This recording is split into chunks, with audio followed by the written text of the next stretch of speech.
আমরা প্রশংসা করলাম কার? সব জায়গায় প্রশংসা করবেন কার? খাওয়ার সময়, ঘুমানোর সময়, সব সময় প্রশংসা চলবে শুধুমাত্র একজনের। চিল্লায় বলেন তিনি কে? এজন্য বিশ্বনবী আল্লাহর কাছে দোয়া করতেন, আল্লাহুম্মা জাআলনি শাকুরা ওয়া জাআলনি সাবুরা ওয়া জাআলনি ফি আইনি সগীরা ওয়া ফি আ'ইউনিন নাসি কাবীরা। হে আল্লাহ, আপনি আমাকে শুকরগুজার বানান, আমি যেন আপনার বেশি বেশি প্রশংসা করতে পারি, আমি যেন আপনার বেশি বেশি শুকরিয়া আদায় করতে পারি। ওয়া জাআলনি সাবুরা, আমাদেরকে ধৈর্যশীল বানান। আর নিজের চোখে আমাকে আপনি ছোট বানান, গোটা বিশ্বের মানুষের চোখে আপনি আমারে বড় বানান। পড়ে না আমিন? নিজের চোখে নিজের ছোট থাকতে হয়, ঠিক কি না? এটাই হচ্ছে ইসলামের ডিরেকশন। মান তাওয়াদা তারাফা, যে নিচে নামতে চায় আল্লাহ টেনে উপরে উঠায়। সুন্দর না সিস্টেমটা? আর যে উপরে উঠতে চায় অহংকার করে, তারে নিচে নামিয়ে দেয় কে? সাইয়েদনা আদম আলাইহিস সালাম বিনয়ী ছিলেন। ওনাকে সৃষ্টি করার পরে আল্লাহ বললেন, ইয়া আদম সাল্লিম আলা উলাইকান নাফার। আদম, এই যে ফেরেশতারা বসা, সালাম দাও। আদম বলেন, না আমি সালাম দিব কেন, আমারা দেয় না কেন? অনেক মুরব্বী আছে বলে, আমি দিব কেন, তোরা আমারে দিবি। এরকম আছে না নাই? না, সালাম সবাই সবাইকে দিবেন। স্বামী স্ত্রীকে দিবেন, স্ত্রী স্বামীকে দিবেন, বড়রা ছোটদের দিবেন, ছোটরা বড়দের দিবেন, এক ভাই আরেক ভাইকে দিবেন, বোন ভাইকে দিবেন। তাহলে ফ্যামিলির মধ্যে শান্তি দিয়ে ফ্যামিলিটাকে সমৃদ্ধ করে দিবে কে? কারণ সালাম অর্থই শান্তি। সালাম অর্থ কি? ফ্যামিলির মধ্যে আমাদের এই সালামের প্রচলন নাই। বিশ্বনবী সাল্লাল্লাহু আলাইহি ওয়াসাল্লাম স্ত্রীদেরকে আগে সালাম দিতেন, সাহাবাদেরকে আগে সালাম দিতেন। মা আয়েশা বলেন, এত বছর বিশ্বনবী সংসার করলাম, একদিনও আগে সালাম দিতে পারি নাই। সবসময় বিশ্বনবী আমাকে আগে সালাম দিয়ে দিতেন। তো সাইয়েদনা আদমকে সৃষ্টি করার পরে আল্লাহ বললেন, আদম সাল্লিম আলা উলাইকান নাফার। বুখারীর বর্ণনা, ফেরেশতাদের এই দলটাকে তুমি সালাম দাও। সাইয়েদনা আদম আলাইহিস সালাম অহংকার করেন নাই। তিনি বলেন নাই যে কেন দিব, ফেরেশতারে বলেন না আমারে দিতে, এটা বলছে না। উনি সালাম দিলেন, ফলে ওনার অন্তর থেকে অহংকার মুক্ত করে দিল কে? বিশ্বনবী বলেছেন, আল বাদিউ বিস সালামি বারিউম মিনাল কিবর। আগে আগে যে সালাম দিয়ে দেয়, আল্লাহ তার অন্তর থেকে অহংকার তুলে নেয়। মান কানা ফি কলবিহি হাববাতু খারদাল মিনাল কিবর লা ইয়াদখুলুল জান্নাতা আবাদা। যার অন্তরে যাররা পরিমাণ অহংকারের ছিটে ফোঁটা থাকে, সে আল্লাহর জান্নাতে ঢুকতে পারবে। আল্লাহর জান্নাতে ঢুকবে বিনয়ীরা। কারা? যারা বিনয়ী, মুতাওয়াদি, হাম্বল, যাদের মধ্যে হাম্বলনেস আছে, যারা বিনয়ী, তারা জান্নাতে ঢুকবে। তো সাইয়েদনা আদম আলাইহিস সালাম বিনয়ের পরিচয় দিলেন, কিন্তু শয়তানকে আল্লাহ বললেন উসজুদু। শয়তানকে বললেন, শয়তান সেজদা দাও। ফেরেশতাদেরকে যখন অর্ডার করেছে সেজদা দাও, শয়তান বলল, আল্লাহ আমি সেজদা দিব না। অহংকার করলো, সে নিজে নিজে উপরে উঠতে চাইলো। সে বলল, খালাকতানি মিন নার ওয়া খালাকতাহু মিন তিন। আপনি আমাকে বানিয়েছেন আগুন দিয়ে, আগুনের ধর্ম উপরের দিকে ওঠা। আগুন জ্বালিয়ে দিলে লেলিহান শিখা কই যায়? উপরে যায়। ওয়া খালাকতাহু মিন তিন। আর আদমকে বানিয়েছেন আপনি মাটি থেকে, তা আমি কেন সেজদা দিব? আদমই না আমারে দিবে। আল্লাহ শয়তানকে চির জাহান্নামী বানিয়ে দিল। চিল্লায় বলেন ঠিক কিনা? আর বিনয়ের কারণে আদমকে আল্লাহ বানালেন আশরাফুল মাখলুকাত। কি বানালেন? সৃষ্টির সেরা। এজন্য নূরের ফেরেশতারাও সাইয়েদনা আদমকে সেজদা দিতে বাধ্য হয়েছে। চিল্লায় বলেন ঠিক কিনা?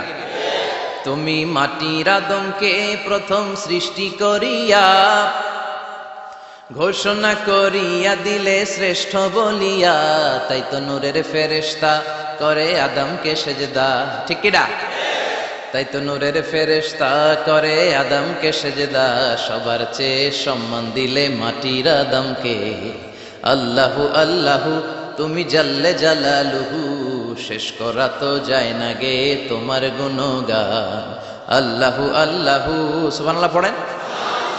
এজন্য আমরা যেন বিনয়ী হই, আমরা যেন নিজেকে ছোট মনে করি। আপনি নিজেকে ছোট মনে করলে আল্লাহ আপনাকে বড় বানায় দিবে। আর যদি নিজেই নিজেকে বলেন আমি বড় আল্লামা, আমি সব জানি, তাহলে আল্লাহ বলবে তোর স্থান হচ্ছে সবচাইতে নিচে। ঠিক কিনা? আবু নওয়াস একজন কবি ছিলেন, উনি বলেছেন, ওয়াকুল লিমান ইয়াদঈ ফিল ইলমি ফালসাফাতান হাবাসতা শাইআন ওয়া গাবাত আনকা আশিয়াউ। কেউ যদি তোমারে বলে যে আমি সব জানি, তুমি দুই আঙ্গুল দেখিয়ে বলো তুমি কিচ্ছু জানো না, তোমার শিখার অনেক বাকি। জান্নেওয়ালার উপরও জান্নেওয়ালাও আছে, ঠিক কিনা? এজন্য আমরা যেন বিনয়ী হই। বিনয়, হাম্বলনেস, আরবিতে বলে আত-তাওয়াদু, এটা খুবই জরুরি। এগুলো আমাদের মধ্যে এখন নাই। আমাদের মধ্যে ইগো প্রবলেম আছে না নাই? অহংকার, জেলাসি, অ্যারোগ্যান্স, এগুলো থেকে সম্মানিত ভাইয়ের আমাদেরকে বেরিয়ে আসতে হবে। দেখবেন সমাজে যারা খুবই হাম্বল, বিনয়ী, তাদেরকে সবাই পছন্দ করে না? আর অহংকারীদের কেউ পছন্দ করে না। সামনে সালাম দেয়, পিছনে গালি দেয়। কথা বলেন? এজন্য অহংকারী হবেন না, বিনয়ী হবেন। বিশ্বনবী বলছেন, আল্লাহ আপনি আমার বিনয়ী বানান, আপনি আমার ধৈর্যশীল বানান, আপনি আমার শুকর গুজার বানান। আমার চোখে আল্লাহ আপনি আমার ছোট বানান, মানুষের চোখে আপনি আমার বড় বানান। পড়েন আমিন। আজকের মাহফিল আসতে পেরে আমরা খুশি না বেজার? শেষ পর্যন্ত থাকবেন তো? না মাঝখানে ওঠা বসা করবেন? ওঠা বসা করবেন? ওঠা বসা করেন না।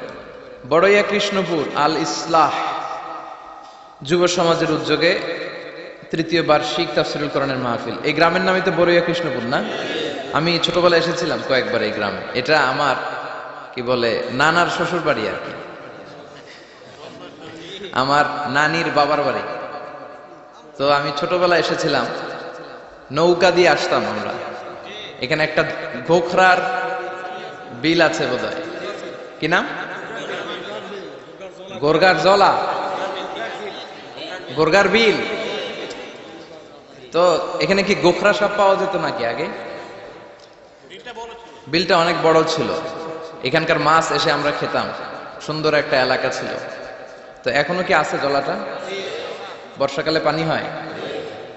আচ্ছা, পত্রিকা তো একবার একটা রিপোর্ট হয়েছিল গোখরার জলা নিয়ে। এটা বাংলাদেশের ওয়ান অফ দ্য বিগেস্ট জলা, অনেক বড় একটা জলা, অনেক পানি হয় বর্ষাকালে।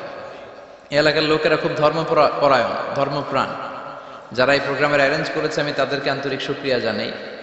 যারা আপনারা অনেক দূর দূরান্ত থেকে, একজন তো এসে বললেন যে আমি চট্টগ্রাম থেকে এসেছি, কেউ বললো যে আমি পুরান ঢাকা থেকে এসেছি, অনেকে অনেক জায়গা থেকে এসেছেন। আলহামদুলিল্লাহ, এটা একটা ভালো সাইন। এটা it's a very good and positive sign যে কোরআনের কথা যেখানে হয় এখানে মানুষ জড়ো হয়। বানের পানির মতো ঢল নামে মানুষের। আগে যাত্রাপালা হইতো, গানের কনসার্টও এখন কমতে শুরু করছে, ঠিক কিনা? ওই জায়গাটা দখল করে নিছে কোরআনের তাফসীর। এটাই প্রমাণ করে আগামীর বাংলাদেশ ইসলামের বাংলাদেশ। চিল্লায় বলেন ঠিক কিনা? ইসলামের বিজয়কে কেউ ঠেকায় রাখতে পারবে না। ইসলামের বিজয় অবশ্যম্ভাবী। গোটা বিশ্বব্যাপী ইসলামের গণজোয়ার। ডাচ পলিটিশিয়ান একটা ইসলাম ধর্ম গ্রহণ করছে না? আগে বলতো Islam is a lie, Quran is a poison. কোরআন নাকি বিষ আর ইসলাম নাকি মিথ্যা। আল্লাহ মহাসত্যটা এখন ওর অন্তরে ঢুকাই দিচ্ছে। এরকম কত পলিটিশিয়ান, কত সিঙ্গার, কত ডান্সার, কত সেলিব্রিটি, কত ক্রিকেটার, কত প্লেয়ার, কত যুগশ্রেষ্ঠ মানুষ এরকম কালিমা পড়ে পড়ে মুসলমান হয়ে যাচ্ছে। সব নিউজগুলো আসে না, কারণ এই নিউজগুলো মিডিয়াতে কাভার হলে গোটা বিশ্বব্যাপী তোলপাড় শুরু হয়ে যাবে, ঠিক কিনা? ওরা ওই দিক দিয়ে আমাদের বিরুদ্ধে প্রচারণা চালায় যে ইসলাম মানে হচ্ছে জঙ্গিবাদ, ইসলাম মানে হচ্ছে সন্ত্রাসবাদ। এগুলো বলতে বলতে ইউরোপ আমেরিকার যে সাধারণ নাগরিক, ওদের কান ওরা ঝালাপাড়া করে ফেলছে। ইউরোপ আমেরিকার খ্রিস্টান নাগরিকরা ভাবলো ঘটনা কি, ইসলামের ব্যাপারে এত কথা কেন? What is Islam? এটা আবার কি? Let's check in Google. একটু চেক করি গুগলে, বুক ফেয়ার গুলোতে কিছু বই পড়ে দেখি ইসলাম সম্পর্কে। ওরা পড়তে শুরু করলো। আমাদের বিরুদ্ধে অপপ্রচার চালালে এটা আমাদের পক্ষের প্রচারণা হয়ে যায়, ঠিক কিনা? ওরা জানতে পড়তে শুরু করলো। অনেকে ইসলাম দ্বারা ইমপ্রেসড, অনেকে impressed, convinced. Now they accepted Islam, they converted to Islam. তারা খ্রিস্ট ধর্ম ছেড়ে দিয়ে মুসলমান হয়ে কালিমা পড়ে নিয়েছে। এই বাণীটা একটা বিপ্লবী বাণী, লা ইলাহা মুহাম্মাদুর। ঝিনুকের ভেতর লুকিয়ে থাকে যেমন মতি, ঝিনুকের ভেতর লুকিয়ে থাকে যেমন মতি, কালমা শাহাদাতে আছে আল্লাহর জ্যোতি, কালমা শাহাদাতে আছে আল্লাহর জ্যোতি। সুবহানাল্লাহ পড়ো। এটার মধ্যে একটা লাইট আছে, লাইট স্পার্ক করে, এটা জ্যোতি, এটা আল্লাহর নূর। এটা যারা অন্তরে একবার প্রবেশ করতে পারে সে সত্য ছাড়া চোখে আর কিছু দেখে না। এই কালেমার পক্ষে শক্তি যারা, তারা সত্য আর ন্যায়ের পক্ষে চিল্লায় বলেন ঠিক কিনা। এটা পৃথিবীর সবচাইতে শ্রেষ্ঠ জিকির, আফদলু জিকির লা ইলাহা। আবার বিশ্বনবী বললেন, মান ক্বালা লা ইলাহা ইল্লাল্লাহ সিদকান মিন কলবিহি দাখালাল জান্নাহ, অন্তর থেকে একনিষ্ঠতার সাথে একবার যে লা ইলাহা পড়বে, ওই লোকটা জান্নাতে প্রবেশ করবে। তার অপকর্মের কারণে, তার পাপের কারণে হয়তো সে পানিশমেন্ট পাবে জাহান্নামে, কিন্তু ফাইনালি সব শেষে সে জান্নাতে ঢুকবে, ঠিক কিনা। সহিহ ইবনে হিব্বান আর মুস্তাদরাকে হাকিমের এক বর্ণনা, মুসা আলাইহিস সালাম আল্লাহকে প্রশ্ন করলেন, ইয়া আল্লাহ আল্লিমনি কালিমাতান আযকুরু বিহা ওয়া আদউ বিহা, আল্লাহ আপনি আমারে একটা কালিমা শিখান, একটা জিকির শিখান, যে জিকিরটা দিয়ে শুধু আমি আপনার জিকির করব, এই জিকির কেউ জানবে না, শুধু জানবো আমি আর আপনি। সুবহানাল্লাহ পড়েন। আল্লাহ বললেন, ইয়া মুসা ইকরা লা ইলাহা ইল্লাল্লাহ, মুসা তুমি পড়ো লা ইলাহা। মুসা আলাইহিস সালাম বললেন, আল্লাহ বলছি এমন জিকির যেটা আমি আর আপনি ছাড়া কেউ জানবে না। লা ইলাহা এটা তো জাতীয় জিকির, এটা তো ইন্টারন্যাশনাল জিকির, এটা তো সবাই জানে। আমি তো চেয়েছিলাম এক্সক্লুসিভ একটা। আল্লাহ বললেন, মুসা লা ইলাহা ইল্লাল্লাহর চেয়ে শ্রেষ্ঠ জিকির আমার কাছে নাই। আমি আল্লাহর দেয়া সর্বশ্রেষ্ঠ জিকির হচ্ছে লা ইলাহা। লাউ তাদাউ লা ইলাহা ইল্লাল্লাহ ফি কাফফা ওয়াস সামাওয়াতু ওয়াল আরদু ফি কাফফা, ও মুসা সাত আকাশ সাত জমিন যদি দাঁড়িপাল্লার এক পাল্লায় রেখে দাও আর লা ইলাহা আরেক পাল্লায় রেখে দাও, লা রাজাহাত কাফফাতু লা ইলাহা ইল্লাল্লাহ, মুহূর্তেই লা ইলাহার পাল্লাটা ভারী হয়ে যাবে। এটা একটা বিপ্লবী বাণী, এটা ভিক্ষা করার বাণী নয়। জুমার নামাজের পরে একটা টাকা দিয়া যান, আমি গরিব ইনসান, আছে না নাই? আখিরাতে সওয়াব পাইবেন পাহাড়ের সমান। আর জিকির ধরে লা ইলাহা ইল্লাল্লাহ। অনেকে মনে করে এটা ভিক্ষা করার জিকির, কপাল পোড়া। আমরা ভিক্ষার সাথে এটাকে জুড়ে দিয়েছি। এটা একটা বিপ্লবী বাণী। এই বাণীর অর্থ, এটার ইম্পর্টেন্স, এটার সিগনিফিকেন্স আর তাৎপর্য যে বুঝে, সে আল্লাহ ছাড়া কারো সামনে মাথা নত করতে পারে না। চিল্লায় এখন ঠিক কিনা। তাফসীর ফি জিলালিল কুরআনের রচয়িতা সৈয়দ কুতুব শাহীদ, নাম শুনছেন? গোটা বিশ্বব্যাপী তার নাম আর ডাক। তিনি ফি জিলালিল কুরআন লিখে গোটা বিশ্বের যুবকদের অন্তর কাঁপিয়ে দিয়েছিলেন। এই সমাজে তিনি জাহালাত দেখে এই জাহালাতের বিরুদ্ধে কলম ধরেছেন আর যুগশ্রেষ্ঠ তাফসীর রচনা করেছেন, তাফসীর ফি জিলালিল কুরআন। এটার অনেক ভাষায় ট্রান্সলেশন হয়েছে, বাংলায়ও পাওয়া যায়। খুব সম্ভব আল কোরআন একাডেমি লন্ডন এটা ট্রান্সলেট করেছে। তো উনি এই কালিমার পক্ষে থাকার কারণে, ইসলামী আন্দোলনের কারণে তৎকালীন প্রেসিডেন্ট জামাল আব্দুল নাসের ওনাকে ফাঁসি দেওয়ার আদেশ দিয়েছে, ফাঁসির কাস্টে ঝুলিয়ে মৃত্যুদণ্ডের অর্ডার করেছে। তো জেল কোডের নিয়ম অনুযায়ী যাদেরকে ফাঁসি দেয়া হবে, হ্যাঙ্গিং করা হবে, হ্যাঙ্গিং করার ঘন্টাখানিক আগে ওই কারা কর্তৃপক্ষ থেকে নিয়োগ দেয়া জেলখানার ইমাম সাহেব এসে তাদেরকে এই লা ইলাহা পড়ায়। কি পড়ায়? লা ইলাহা ইল্লাল্লাহ পড়ায়। তো সৈয়দ কুতুব শাহীদ উনিও যখন ওনাকে ফাঁসির কাস্টে ঝুলানো হবে, ওই মুহূর্তে জেল কোডের নিয়ম অনুযায়ী ইমাম সাহেব এসে সৈয়দ কুতুব সাহেবকে বলতে আরম্ভ করলো যে, আমি আপনাকে কালিমা পড়াতে এসেছি, আপনি পড়েন লা ইলাহা ইল্লাল্লাহ। সৈয়দ কুতুব শাহীদ বললেন, আমারে কালিমা শিখাতে এসো না, আমি কালিমা খুব ভালো জানি। যেই কালিমা পড়ার, যে কালিমা তুমি ফাঁসির আসামিদেরকে পড়ানোর কারণে মান্থলি বেতন পাও, ওই কালিমার ব্যাখ্যা করার কারণে আমাকে ফাঁসির কাস্টে ঝোলা লাগছে। তুমি কালিমা পড়াও, তুমি বেতন নাও, আর আমি কালিমার ব্যাখ্যা করার কারণে আমার ফাঁসি হয়, তার মানে তোর কালিমা আর আমার কালিমা এক কালিমা না। কালিমার মধ্যে পার্থক্য আছে না নাই? ইমানের মধ্যে পার্থক্য আছে না নাই? কালেমায় কালেমায় পার্থক্য আছে। ওই কারা কর্তৃপক্ষের নিয়োগ করা ইমাম সাহেবের লা ইলাহা ইল্লাল্লাহ আর তাফসীর ফি জিলালিল কুরআনের রচয়িতা সৈয়দ কুতুব শাহীদের লা ইলাহা এক কালিমা নয়, এক লা ইলাহা নয়। চিল্লায় এখন ঠিক কিনা? পার্থক্য আছে, আলাদা। এজন্য আসল লা ইলাহার অনুসারী হতে হবে। লা ইলাহার ধারক এবং বাহকরা হচ্ছে সত্য এবং ন্যায়ের পক্ষে। যত বিপদ আসে, যত আপদ আসে, যত ঝুঁকি আসে, পাহাড় সম ঝুঁকিকে ডিঙ্গিয়ে তারা লা ইলাহার কালেমার পতাকাকে উড়িয়ে দেয়। চিল্লায় বলেন ঠিক কিনা? এজন্য ইমানে ইমানে পার্থক্য আছে। আমরা যেন আসল ইমানদার হতে পারি, আল্লাহ তৌফিক দাও। আমিন। আর জোরে পড়েন আমিন।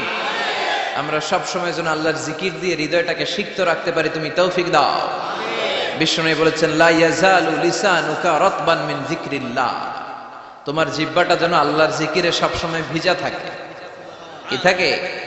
সবসময় যেন পড়ি সুবহানাল্লাহ, আলহামদুলিল্লাহ, লা ইলাহা ইল্লাল্লাহ। সব সময় যেন আমরা পড়ি আল্লাহু আকবার। বিশ্বনবী বললেন আহাব্বুল কালাম ইলাল্লাহি আরবা। খেয়াল রাখবেন, আল্লাহর কাছে সবচেয়ে প্রিয় কথা চারটা। কয়টা? আহাব্বুল কালামি ইলাল্লাহি আরবা। আল্লাহর কাছে সবচাইতে প্রিয় কালাম হচ্ছে চারটা। লা ইয়াদুরুকা বিআইহিন্না বাদাতা। এই চারটার কোনটা দিয়ে শুরু করবে এটা তোমার ব্যাপার, আগে পরে করলেও কোনো সমস্যা নেই। চারটার একটা হচ্ছে সুবহানাল্লাহ, আরেকটা হচ্ছে আলহামদুলিল্লাহ, আরেকটা হচ্ছে লা ইলাহা ইল্লাল্লাহ, আরেকটা হচ্ছে আল্লাহু আকবার। এজন্য সব সময় আল্লাহর জিকির করতে রাজি আছেন তো? আল্লাহরে ডাকতে রাজি আছেন?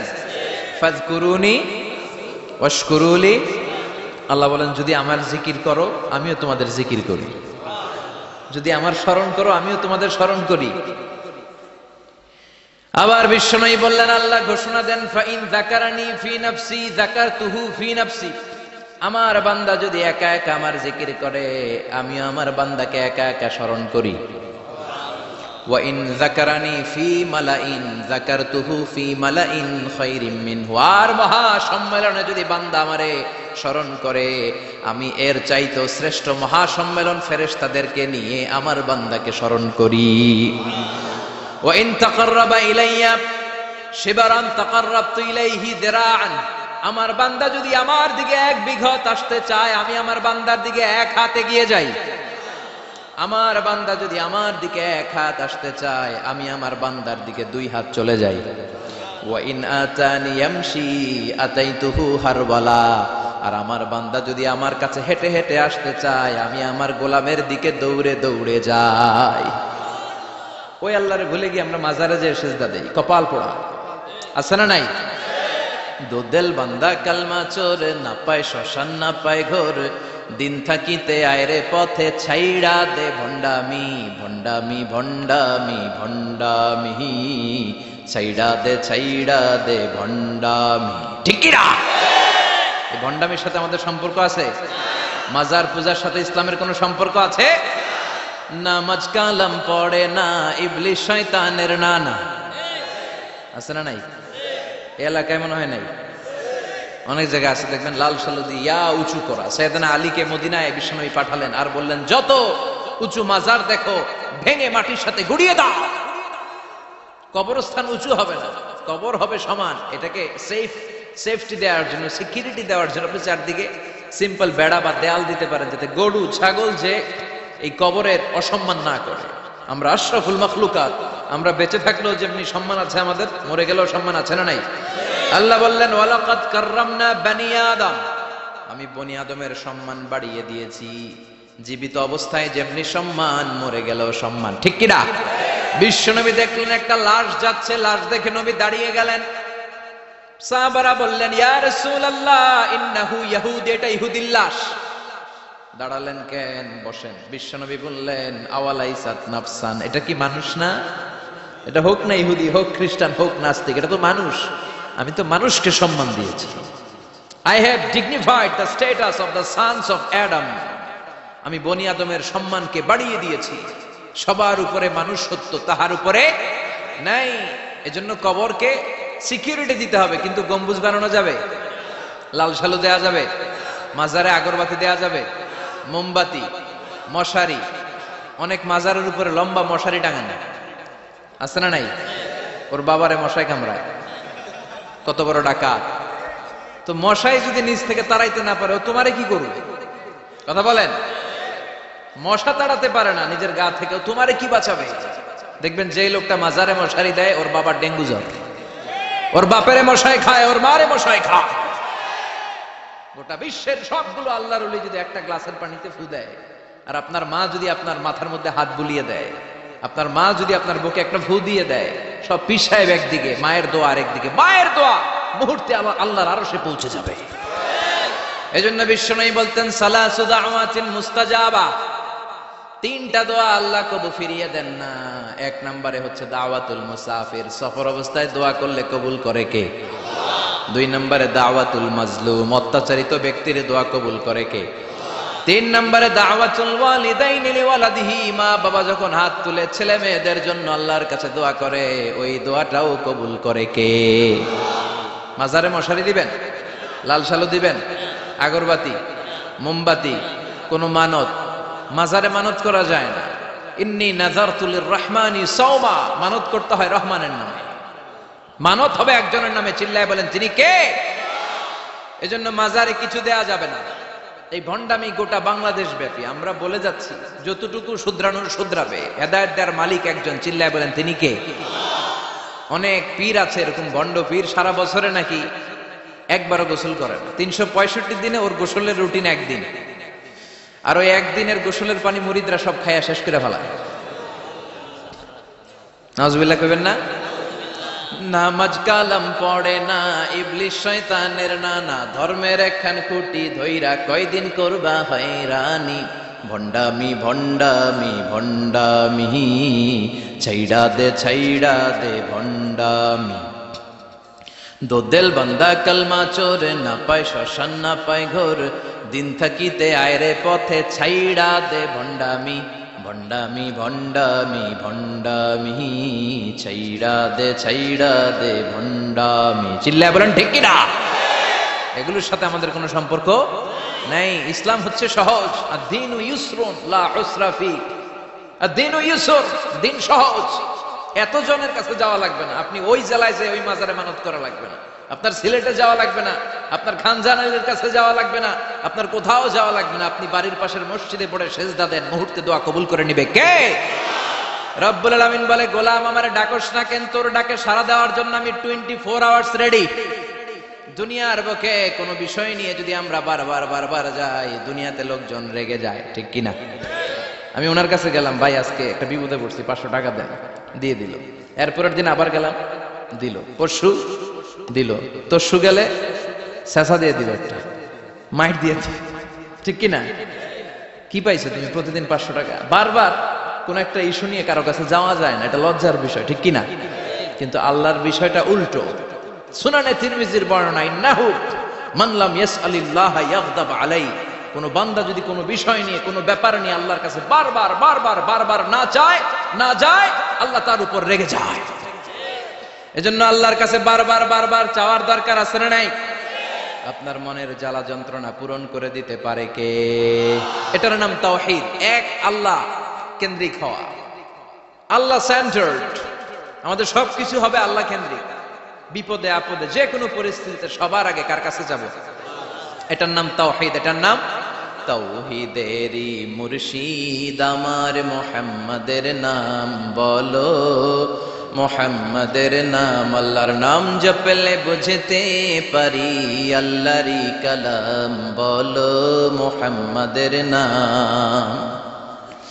ওই নামেরই রশি ধরে যায় আল্লাহর পথে, ওই নামেরই ভেলায় চড়ে ভাসি নূরের স্রোতে, ওই নামের বাতি জেলে দেখি আরশের মুকাম বলো, মুহাম্মাদের নাম। সবাই পড়েন, তাওহীদেরই মুর্শিদ আমার মুহাম্মাদের নাম বলো, মুহাম্মাদের নাম। আল্লাহর নাম জপলে বুঝতে পারি আল্লাহরই কালাম বলো, মুহাম্মাদের নাম। চিল্লায় পড়েন আমিন।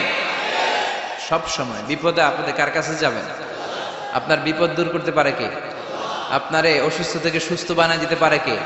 মনের জ্বালা যন্ত্রণা মিটাতে পারে কে? আল্লাহ ছাড়া কেউ পারবে? কোন মুফাসসিরে কোরআন আপনারে বাঁচাতে পারবে? কোন আল্লাহর ওলি বাঁচাতে পারবে? এমনকি আল্লাহর কোন পয়গাম্বার, কোন নবী আপনার কিচ্ছু করতে পারে? করতে পারে একজন, তিনি কে? আমরা যেন সব সময় সে আল্লাহর জিকির করি। আল্লাহ তুমি তৌফিক দাও। আরো জোরে পড়েন আমিন। বড়ইয়া কৃষ্ণপুর আল ইসলাহ যুব সমাজের উদ্যোগে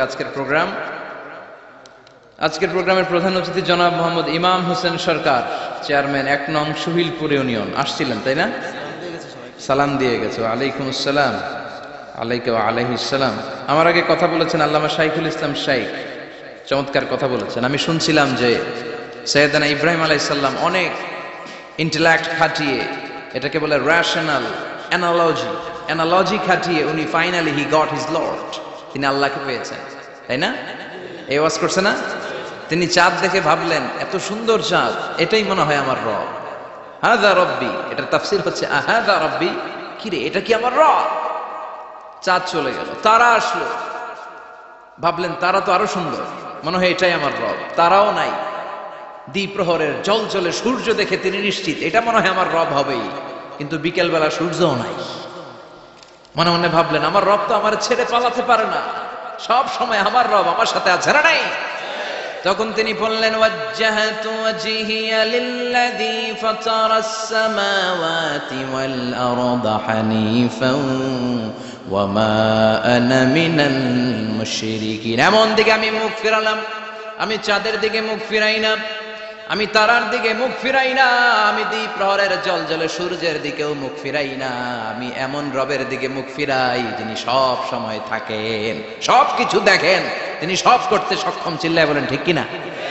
ওমা আনা মিনাল মুশরিকিন, তিনি অ্যানাউন্স করে দিলেন আমি মুশরিক নই, আমি তাওহীদের ধারক এবং বাহক। আমরা যেন তাওহীদের পক্ষে থাকতে পারি, শিরকের বিপক্ষে থাকতে পারি, আল্লাহ তৌফিক দাও। আরো জোরে পড়েন আমিন। আরো অনেক গণ্যমান্য লোকজন এসেছেন, সৌজন্য ছিল মাতৃভূমি হজ কাফেলা। অনেক গণ্যমান্য লোকজন এসেছেন, আমার বাবার বয়সী, আমার নানার বয়সী, যেহেতু আমার নানার শ্বশুর বাড়ি, কোনো না কোনো ভাবে সবাই আত্মীয়, ঠিক কিনা? আল্লাহ সবাইকে কবুল করুন। আসেন আমরা আল্লাহর নামে তিনটা তাকবীর পড়ে আমাদের জড়তা, ভীরুতা, লাজুকতা, কাপুরুষতাকে ঝেড়ে ফেলে দিয়ে আমরা ইমানের তেজদীপ্ত বয়ান শুরু করে দেই। আমরা আল্লাহর নামের তিনটা তাকবীর পড়বো। প্রথম তাকবীর পড়বো যারা বিবাহিত আছি তারা, দ্বিতীয় পর্যায়ে পড়বো অবিবাহিতরা, তৃতীয় পর্যায়ে সবাই মিলে। রাজি আছেন তো? বিবাহিত কারা কারা আসছেন হাত দেখান আমারে। মাশাআল্লাহ, আসছে অনেক, হাত নামান। অবিবাহিত কারা কারা আসছে দেখি, যারা চালাক আছে দুই হাত করে তুলতেছে, দুই হাত করে তুলছে এরা, এক হাত করে তুলো। মা এর সব অবিবাহিত, এই দুষ্টুগুলা সব একসাথে থাকে। আল্লাহ এদেরকে ইসলামের জন্য তুমি কবুল করো। আমিও যুবকদের ভালোবাসি বেশি, যুবকরাও আমারে ভালোবাসে বেশি। আল্লাহ এই ভালোবাসাগুলো যেন কোরআনের জন্য হয়, ইসলামের জন্য হয়। আল্লাহ এই যুবকদেরকে সাইয়েদনা হামজার মতো কবুল করো, ওমরে ফারুকের মতো ইসলামের সৈনিক হিসেবে কবুল করে নাও। হাত নামান। তো আমি লিল্লাহি তাকবীর বললে বিবাহিতরা প্রথমে পড়বেন আল্লাহু আকবার, দ্বিতীয় পর্যায়ে আমি লিল্লাহি তাকবীর পড়লে অবিবাহিতরা পড়বেন আল্লাহু আকবার। দেখি আমার নানার শ্বশুরবাড়ির এলাকার লোকদের কাদের গলায় জোর বেশি, বিবাহিতদের না অবিবাহিতদের? বড়ুয়া কৃষ্ণপুরে বিবাহিতদেরকে আঞ্চলিক ভাষায় আপনারা কি বলেন? বিয়াইতা। একই, অনেক জায়গায় বলে বিয়াতা। তারপর নোয়াখালীতে না কোন জায়গায় শুনলাম বিতি, বিতি আর আবিতি, এখানে বিয়াইতা আর আবিয়াইতা।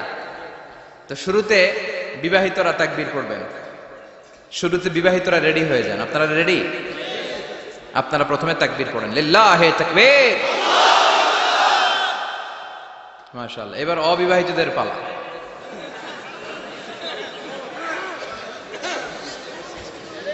অবিবাহিতরা রেডি? ওরা কাশি দিয়ে গলা ঠিক করে নিতেছে। মাশাআল্লাহ। এবার অবিবাহিতদের পালা, পড়ো তাকবীর, লিল্লাহি তাকবীর। মাশাআল্লাহ, মাশাআল্লাহ। আপনারাও দিছেন? মুরব্বি কইছে আমরাও দিছি। ঠিক আছে, এবার সবাই মিলে তিনটা তাকবীর পড়ি, লিল্লাহি তাকবীর, লিল্লাহি তাকবীর, লিল্লাহি তাকবীর। আল্লাহ আমাদের স্লোগানগুলো কবুল করো। তোমার এই নামের তাকবীর যেন আমরা সব সময় দিতে পারি। এই তাকবীর কিন্তু আল্লাহর কাছে খুব পছন্দনীয়। আমি একটু আগে বলছিলাম না যে আহাব্বুল কালামি ইলাল্লাহি আরবা, আল্লাহর কাছে সবচেয়ে প্রিয় বাক্য চারটা, এর মধ্যে একটা হচ্ছে আল্লাহু আকবার। চারটার একটা কি? সব সময় এই তাকবীরের সাথে থাকবেন তো? যারা এই তাকবীর পড়ে তাদের সাথে থাকবেন সবাই। আল্লাহ তৌফিক দাও। আমি আমার খুতবার শুরুতে সূরাতুত তাকাসুরের প্রথম 2 আয়াত তেলাওয়াত করেছি। এই সূরার মধ্য দিয়ে আল্লাহ তাআলা কি মেসেজ আসলে আমাদেরকে দিতে চাইলেন আমি আপনাদের সাথে অল্প কিছু সময় শেয়ার করব ইনশাআল্লাহ পড়া। এই সূরার মূল মেসেজ হচ্ছে আমরা এই পৃথিবীতে থাকতে আসিনি, চলে যাব আমরা। কেউ আমরা থাকতে পারবো? We have to go back to you, Lord. We have to go back to our Lord. আমাদেরকে আমাদের রবের কাছে ফিরে যেতে হবে, নাকি আজীবন থাকবেন? কথা বলেন। চলে যেতে হবে। কখন যে কে চলে যায় তার কোনো ঠিক নাই, হ্যাঁ, কেউ জানি না, কিন্তু এতটুকু জানি যে চলে যাবে। গত কয়েকদিন আগে এদেশের আপকামিং একজন ইয়াং স্কলার হুট করে চলে গেলেন। নাম শুনছেন? কি নাম? হ্যাঁ, শাহাদাত ফয়সাল। আমাদের বয়সী বা আমাদের চেয়ে ছোট, আপকামিং মধ্যম পন্থার একজন আলেম ছিল, চলে গেল। অনেক আশা ভরসা ছিল অনেকের তার উপর যে সে he is an upcoming scholar, সে মধ্যমপন্থী। ডক্টর আব্দুল্লাহ জাহাঙ্গীর স্যারের নাম শুনেছেন? ভাল লাগে না কথাগুলো শুনলে? হৃদয়টা ঠান্ডা হয়ে যায়। কারো পক্ষপাতিত্বে যায় না, যেটা হক, যেটা সমাজের জন্য কল্যাণকর সেটার কথা বলে। এই মাঝামাঝি থাকতে পারাটা সবচেয়ে কঠিন, ঠিক কিনা? আল্লাহ বলেছেন ওয়াকাযালিকা জাআলনাকুম উম্মাতান ওয়াসাতান লিতাকুনু শুহাদা আলান নাস। তোমাদেরকে হতে হবে উম্মাতান ওয়াসাতান, মধ্যমপন্থী উম্মত, মাঝামাঝি থাকতে হবে। কিন্তু আমরা এদেশে মার্জিনালাইজ করে ফেলি, বুঝতে পেরেছেন?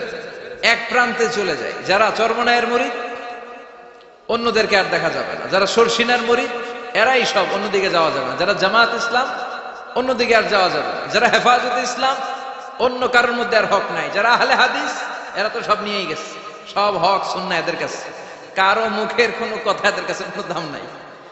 আপনি যত হকের কথা বলেন এদের দলই নাকি ঢুকতে হবে।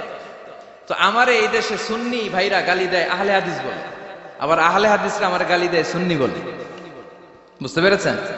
মাঝামাঝি থাকাটা এই বাংলাদেশে খুব কঠিন, কিন্তু আপনাকে মাঝামাঝি থাকতে হবে। আপনাকে ওয়াসাতিয়ার পদ্ধতিতে আসতে হবে, উম্মাতান ওয়াসাতা, মাঝামাঝি। মাঝামাঝি ডানেও না বায়েও না, সিরাতুল মুস্তাকিমে ডান বাম নাই, এটা সোজা। এই রাস্তা একবার যদি উঠে যান এই রাস্তা শেষ হয়ে যাবে জান্নাতুল ফেরদাউসের ভিতরে। চিল্লায় বলেন ঠিক কিনা? এজন্য আমরা যেন মিডল পাথ ধরি, আমরা যেন কট্টর না হই, আমরা যেন মাঝামাঝি হই। আপনি তাবলিগ করতে পারেন, করেন, খুব ভালো। তাবলিগের ভাইদের একটা ভালো গুণ হচ্ছে নিজের খেয়ে নিজের পরে ইসলামের দাওয়াত দেয়, ঠিক কিনা? নিজের টাকা ভেঙে দাওয়াত দিচ্ছে, তো তাদের কারণে অনেকে কালিমা শিখছে, অনেকে নামাজ শিখছে, তাদেরও কন্ট্রিবিউশন আছে না নাই? তো যারা তাবলিগ করেন আপনি মনে করবেন না যে সব হক সব সত্য, শুধু আপনি হকের ডিলার এটা মনে করবেন না। সব সত্য হক এটা আপনার বাবার দাদার সম্পত্তি এটা মনে করবেন না। সব দলের মধ্যে হক থাকতে পারে, বরং সব দলের ভালো ভালো জিনিসগুলো নিয়ে নিজেকে সাজানো দরকার। কথা বলেন? জামাত ইসলামের মতো, হেফাজতে ইসলামের মতো আন্দোলনের স্পিরিট থাকতে হবে। চিল্লা এখন ঠিক কিনা?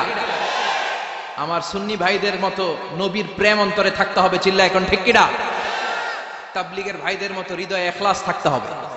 এই সবগুলোর সমন্বয় হচ্ছে ইসলাম, সবগুলোর সমন্বয় ইসলাম।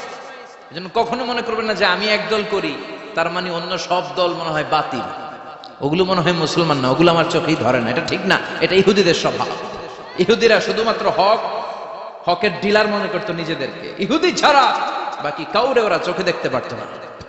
এজন্য আমরা কি কট্টরপন্থী হব না মধ্যমপন্থী? চিল্লায় বলেন কট্টরপন্থী না মধ্যমপন্থী?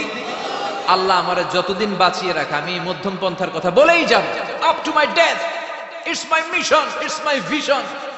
এটাই আমার লক্ষ্য, যে মধ্যম পন্থার ইসলামকে প্রমোট করা, যেটা বিশ্বনবীর ইসলাম, যেটা মদিনার ইসলাম, যেটার মধ্যে বাড়াবাড়ি নাই, ছাড়াছাড়ি নাই, ঠিক কিনা? আল্লাহ তুমি আমাদেরকে বুঝার তৌফিক দান করো। সূরার নাম হচ্ছে সূরাতুত তাকাসুর। চিল্লায় বলেন কি নাম? এই সূরার সেন্ট্রাল সাবজেক্ট ম্যাটার হচ্ছে we have to go back to our Lord. আমাদেরকে ফিরে যেতে হবে আমাদের রবের কাছে। আমরা কেউ আজীবন থাকতে আসি নাই। থাকতে পারবো আজীবন? দাদা চলে গেল, বাবা চলে গেল, মা চলে গেল, মামা চলে গেল, খালু চলে গেল, এরপর আমাদের টনক নড়ে না, তাই না? পাগল পড়া হয়ে আছে এই পৃথিবীর জন্য। মরতে যে হবে এটা ভাববার সময়টুকু আমাদের নেই। আমরা ব্যস্ত আমাদের ক্যারিয়ার নিয়ে, আমাদের লাইফ নিয়ে, আমাদের সমাজ নিয়ে, আমাদের ফ্যামিলি নিয়ে, আমাদের সন্তান আর সম্পদ নিয়ে আমরা super busy. We are leading a very super busy life. We don't have even a single time to think about death. মৃত্যু নিয়ে ভাবার একটা মুহূর্ত আমাদের নাই। কিন্তু পৃথিবীর সবচাইতে সুনিশ্চিত বিষয় হচ্ছে মৃত্যু, ঠিক কিনা? The most certain thing in our life is death. আমাদের জীবনের সবচাইতে সুনিশ্চিত বিষয় হচ্ছে মরণ, মরবই আমরা। And the most uncertain thing in our life is the time of death. আর আমাদের জীবনের সবচেয়ে অনিশ্চিত বিষয় হচ্ছে মৃত্যুর সময়। আমরা জানি না মরবো, যে এটা জানি, জানেন না, কিন্তু কখন মরবো এটা জানি। এই সূরাটা আপনারে এই জিনিসটা জানান দিতে এসেছে যে দুনিয়ার সম্পদ, লোভ, লালসা এগুলো নিয়ে পড়ে থেকো না।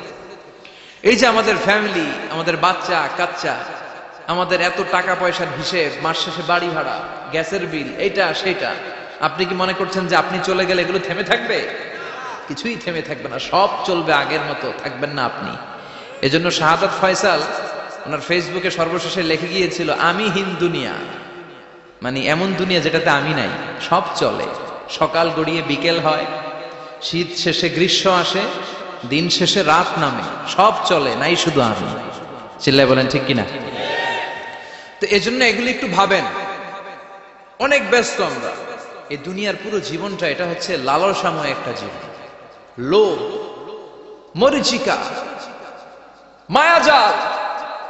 এই মায়াজালে আমরা আটকে আছি, ফলে মৃত্যুর কথা আমরা ভুলে গিয়েছি।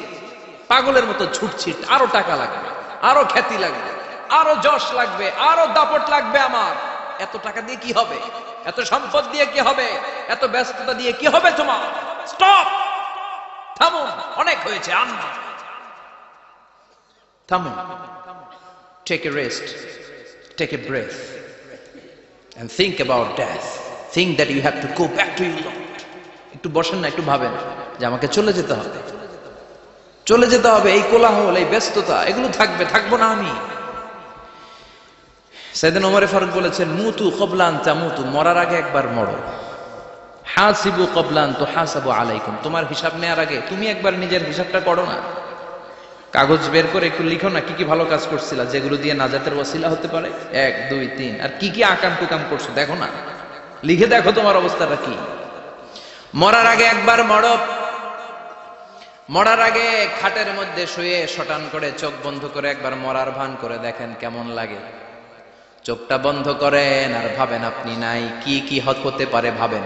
আপনার ছেলে মেয়েরা কান্না জুড়ে দিবে, আপনার প্রাণের স্ত্রী বিলাপ শুরু করে দিবে, বন্ধু বান্ধবের চিৎকার আর মাতম, স্থানীয় এলাকার মসজিদে ঘোষণা, অমুক এলাকার নিবাসী অমুক ভাই অমুকের ছেলে অমুক দুনিয়ায় নাই।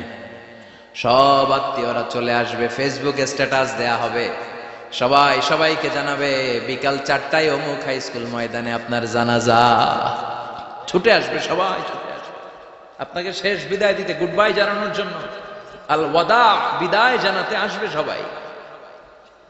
4 তাকবীর দিয়ে আপনার জানাজা হবে, অশ্রুসিক্ত জানাজায় আপনার বিদায় হবে। কাঠের খাটিয়ার মধ্যে করে কাঁধে তুলে আপনার কবরে নেওয়া হবে, আগে থেকে খুঁড়ে রাখা কবরটার মধ্যে আপনারে বিছিয়ে দেয়া হবে, বাঁশের কচি দিয়ে তার উপরে মাটির চাপা দিয়ে সব চলে যাবে।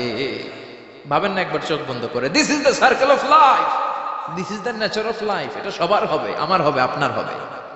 এত মায়া, এত ভালোবাসা কই যাবে? কেউ থাকবে না, সবাই আপনার অন্ধকার কবরে রেখে দিয়ে চলে আসবে। উপরে বাঁশের কঞ্চি, তার উপরে মাটির চাপা, অন্ধকার আর অন্ধকার। এই অন্ধকার যেন শেষ হতে চায় না, শুধুই অন্ধকার, ঠিক কিনা? এজন্য আমাদের চলে যেতে হবে। দাদা গেল, চাচা গেল, মামা গেল, আমাদেরকেও যেতে হবে, জোরে কোন ঠিক কিনা? একদিন মাটির ভেতরে হবে ঘর রে মন আমার, কেন বাঁধ দালান ঘর, প্রাণ পাখি উড়ে যাবে পিঞ্জর ছেড়ে,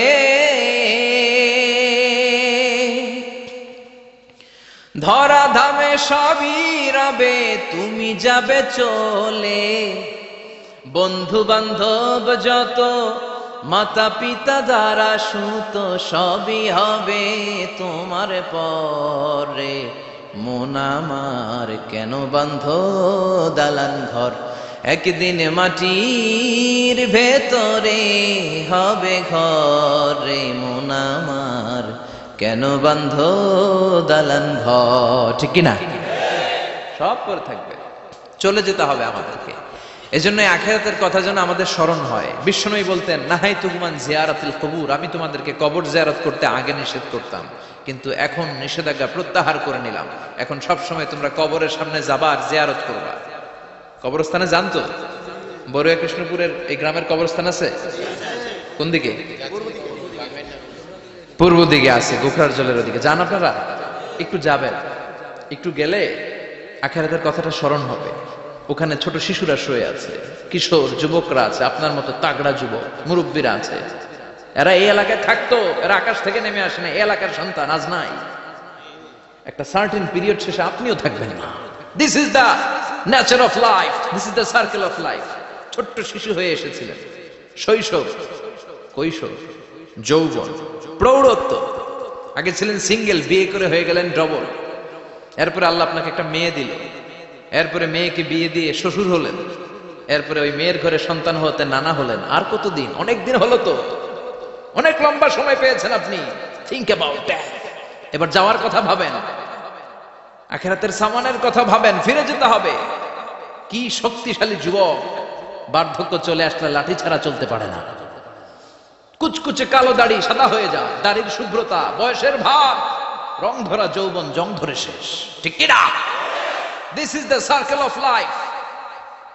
যুবক ভাইরা, এটাই জীবন, চলে যেতে হবে, কেউ থাকতে পারবে না। ঠিক কিনা? এটা রিমাইন্ডার আল্লাহ এই সূরার ভেতরে দিয়েছেন যে তোমাদেরকে ফিরে যেতে হবে, এই লোভ লালসা ছেড়ে দাও। রব্বুল আলামিন বলেন, আলহাকুমুত তাকাসুরু হাত্তা যুরতুমুল মাকাবির। ও গোলাম, দুনিয়ার সম্পদ, লোভ লালসা তোদেরকে পাগল বানিয়ে দিয়েছে।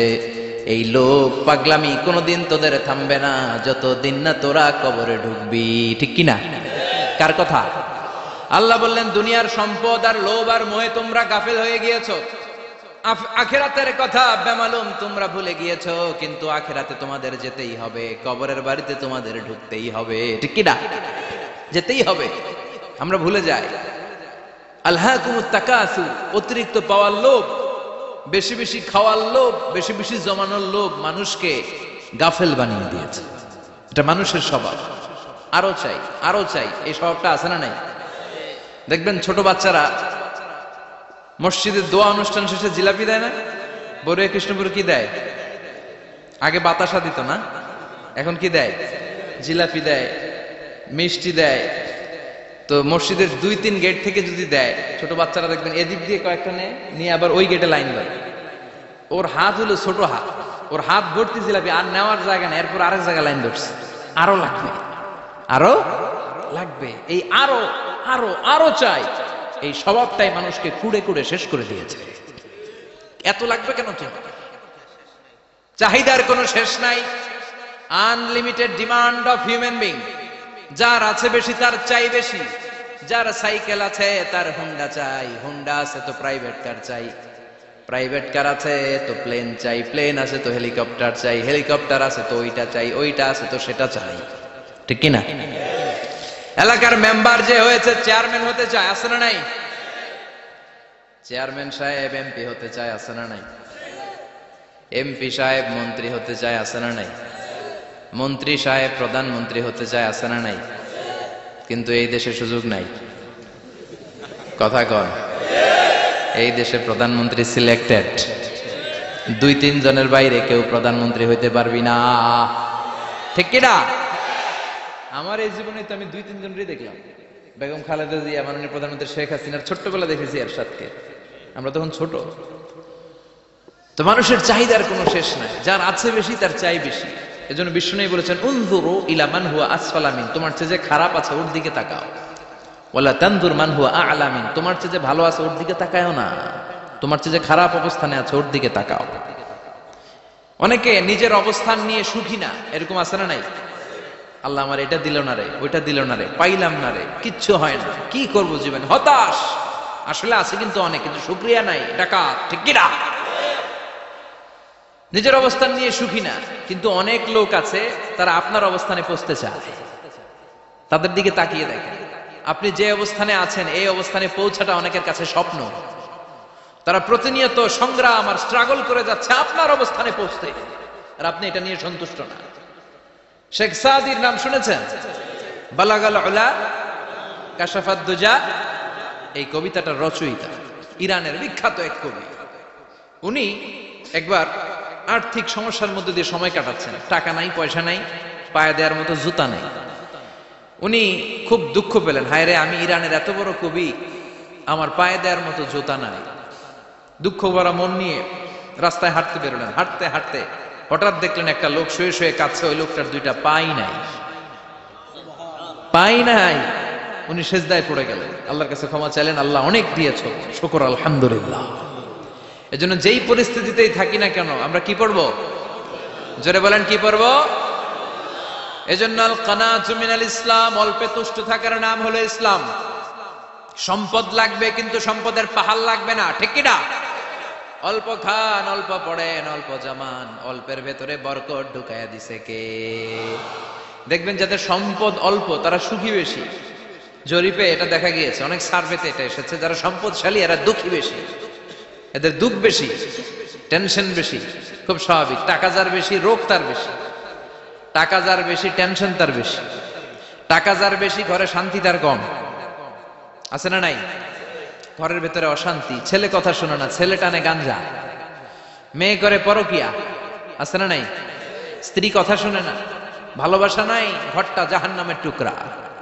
রোগ বালাই, এক একটা হসপিটাল বিল পরিশোধ করতে মাসে 5 লাখ 10 লাখ। আছে না নাই? কিছু খেতে পারে না, ডাক্তার একেবারে ডায়েট মেনু বেঁধে দিয়েছে। ডায়েট, ভেরি ডায়েট মেনু, এটা এটা এটা এটা কিছুই খাবেন না, শুধু গরু খাবেন না, খাসি খাবেন না, চিংড়ি খাবেন না, খালি ঘাস খাবেন। ইচ্ছে মতো ঘাস খাবেন, মানে ঘাস জাতীয় যত আইটেম আছে সব খাবেন। শাক খাবেন, সবজি খাবেন, সালাদ খাবেন। গরু, চিংড়ি, মুরগি, গোশত, ইলিশ কিছু খেতে পারে না। তাহলে রোগ বেশি, খাওয়ার মজা নাই, ঘরে সাংসারিক শান্তি নাই, খালি ব্যারাম আর ব্যারাম, ঠিক কিনা? কিন্তু সম্পদের পাহাড় গড়েছে। আর অল্প যারা খায়, অল্প পড়ে, রিক্সাওয়ালা, কুলিওয়ালা, অল্প বেতনের চাকরি, কিন্তু হক হালালি মেনে চলে, দেখবেন শান্তি আছে অনেক। হ্যাঁ, বাসা ভাড়া দেয়, ফ্যামিলি চালায়, বাচ্চাদের স্কুল বিল, এরপরও মাস শেষে 1-2 হাজার টাকা হাতে থেকে যায়। আর ওর প্রতি মাসে 10 কোটি টাকা ইনকাম, তারপরও ব্যাংকের ঋণ আছে না নাই? সুখ কারে বলে? কিভাবে আপনি সুখকে ডিফাইন করবেন? সুখ তো টাকায় কিনা যায় না, শান্তি টাকা দিয়ে হয় না, শান্তি দেওয়ার মালিক কে? শান্তি আছে অল্প খেয়ে শুকর করার মধ্যে, শান্তি আছে আলহামদুলিল্লাহর মধ্যে। চিল্লায় বলেন ঠিক কিনা? এজন্য অল্প খাবো, অল্প পড়বো, অল্প জামাবো, অল্পের ভেতরে বরকত দিয়েছে কে? দেখেন, ধনী ভাইরা খেতে পারে না, কিন্তু রিকশালার কি সমস্যা হয়?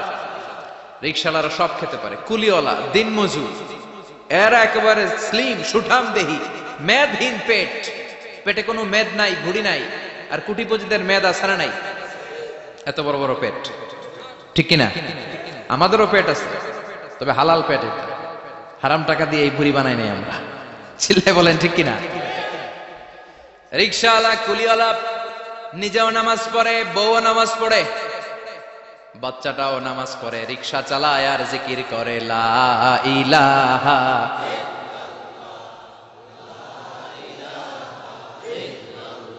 লা ইলাহা ইল্লাল্লাহু মুহাম্মাদুর রাসূলুল্লাহ সাল্লাল্লাহু। সুখ আর শান্তি, তাদের ঘরে সুখ। ধনী, কোটিপতি, ভিআইপি, সিআইপি, এদের রাতে ঘুম নাই। 1 ঘন্টা ঘুমানোর জন্য 4টা ট্যাবলেট খাওয়া লাগে, এরকম আছে না নাই? কিন্তু ঘুমের জন্য যে ট্যাবলেট খাওয়া লাগে রিকশাওয়ালা এটা জানি না।